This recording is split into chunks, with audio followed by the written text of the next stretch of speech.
আসসালামু আলাইকুম। সবাইকে স্বাগত জানাচ্ছি বিডিফিউজে। আপনাদের সঙ্গে আছি আমি সুরভি দিবা।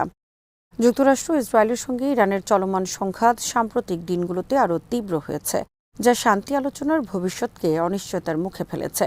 যুক্তরাষ্ট্রের হামলায় অন্তত 18 জন নিহত এবং বহু মানুষ আহত হওয়ার পর ওয়াশিংটন ও তেহরানের মধ্যে স্বাক্ষরিত সমঝোতা স্মারক কার্যত সংকটে পড়ছে।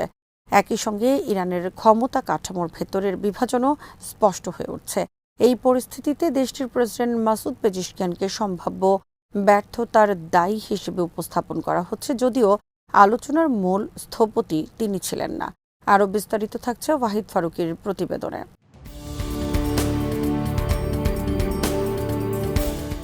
সমঝোতা স্মারক স্বাক্ষরের পর সর্বোচ্চ নেতা মুস্তাফা খামেনি এক বিবৃতিতে জানান তিনি ব্যক্তিগতভাবে চুক্তির বিষয়ে ভিন্ন মত পোষণ করতেন। তবে প্রেসিডেন্ট হিসেবে পেজেশকিয়ান, যিনি সুপ্রিম ন্যাশনাল সিকিউরিটি কাউন্সিলের প্রধান, জাতীয় স্বার্থ ও রেজিস্ট্যান্স ফ্রন্টের অধিকার রক্ষার প্রতিশ্রুতি দিয়ে এর দায়িত্ব গ্রহণ করেছিলেন।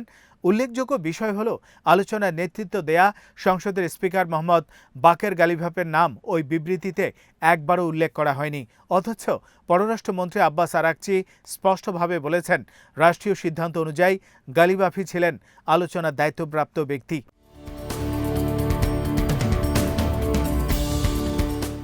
এর মাধ্যমে এমন একটি রাজনৈতিক কাঠামো তৈরি হয়েছে যেখানে সমঝোতা সফল হলে কৃতিত্ব যাবে গালিবাফ ও ক্ষমতা কেন্দ্রের কাছে, আর ব্যর্থ হলে দায় চাপানো হবে প্রেসিডেন্ট পেজেশকিয়ানের ওপর।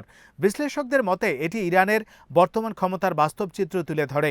এই সমঝোতার পেছনে রয়েছে ইরানের প্রকৃত ক্ষমতাধর গোষ্ঠী, যাকে অনেক গবেষক সামরিক বুনিয়াদ জোট বলে অভিহিত করেন। Islamic revolutionary guard corps, IRGC, রাষ্ট্রীয় নিরাপত্তা সংস্থা এবং মোস্তাজ জাফান ফাউন্ডেশন, সেতাদ, ইমাম রেজা শ্রাইন ফাউন্ডেশনের মতো বৃহৎ ধর্মীয় অর্থনৈতিক প্রতিষ্ঠান নিয়ে গঠিত এই জোট ইরানের অর্থনীতির বড় অংশ নিয়ন্ত্রণ করে। তাদের নেতৃত্ব সরাসরি সর্বোচ্চ নেতার মাধ্যমে নির্ধারিত হয় এবং বেসামরিক তদারকি প্রায় অনুপস্থিত।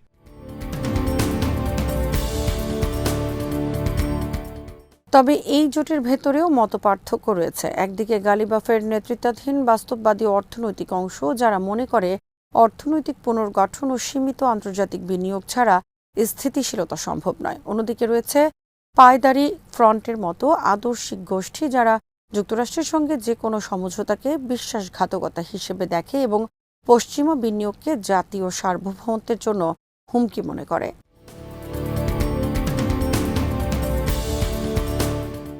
এই দ্বন্দ্বের কেন্দ্রবিন্দুতে রয়েছে সমঝোতা স্মারকের গুরুত্বপূর্ণ অংশ হিসেবে প্রস্তাবিত $300 বিলিয়ন পুনর্গঠন ও উন্নয়ন তহবিল। গালিবাফপন্থীরা মনে করেন যুদ্ধোত্তর অর্থনীতি পুনরুদ্ধারে এটি অপরিহার্য। বিপরীতে পায়দারি গোষ্ঠীর দাবি, এই তহবিল বিদেশি শক্তিকে ইরানের অর্থনৈতিক সিদ্ধান্তে প্রভাব বিস্তারের সুযোগ করে দেবে।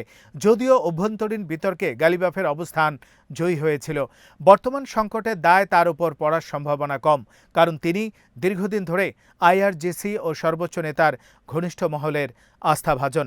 বিপরীতে পেজেশকিয়ানের রাজনৈতিক ভিত্তি দুর্বল এবং ক্ষমতা কাঠামোর ভেতরে তার নিজস্ব শক্তিশালী অবস্থান নেই।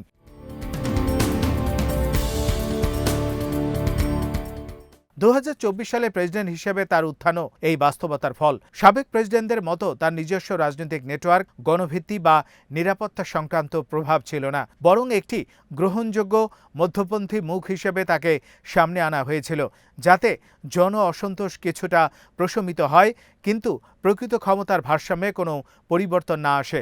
ফলে সমঝোতা সফল হলে তিনি আড়ালে থাকবেন, আর ব্যর্থ হলে দায়ভার তার কাঁধেই বর্তাবে।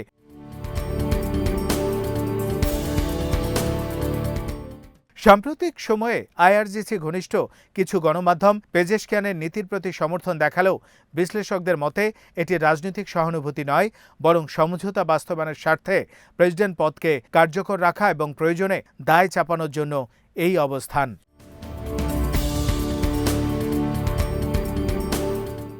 সব মিলিয়ে বর্তমান পরিস্থিতি ইঙ্গিত করছে ইরানের অভ্যন্তরীণ সংকট কেবল প্রেসিডেন্টকে ঘিরে নয়, বরং ক্ষমতাসীন গোষ্ঠীর ভেতরের দীর্ঘমেয়াদী মতবিরোধকে কেন্দ্র করে। এক পক্ষ অর্থনৈতিক পুনরুদ্ধার ও বাস্তববাদী কূটনীতির পথ খুঁজছে, অন্য পক্ষ স্থায়ী সংঘাত ও আদর্শিক অবস্থানকে টিকিয়ে রাখতে চায়। পেজেশকিয়ানকে দায়ী করার কৌশল হয়তো সাময়িকভাবে অভ্যন্তরীণ দ্বন্দ্ব আড়াল করতে পারছে, কিন্তু এই বিভাজন দীর্ঘদিন চাপা থাকবে না। শেষ পর্যন্ত ইরানের ভবিষ্যৎ রাজনৈতিক দিক নির্দেশনার নির্ধারণের লড়াই দেশটির ক্ষমতাসীন গোষ্ঠীর অভ্যন্তরেই সংঘটিত হবে।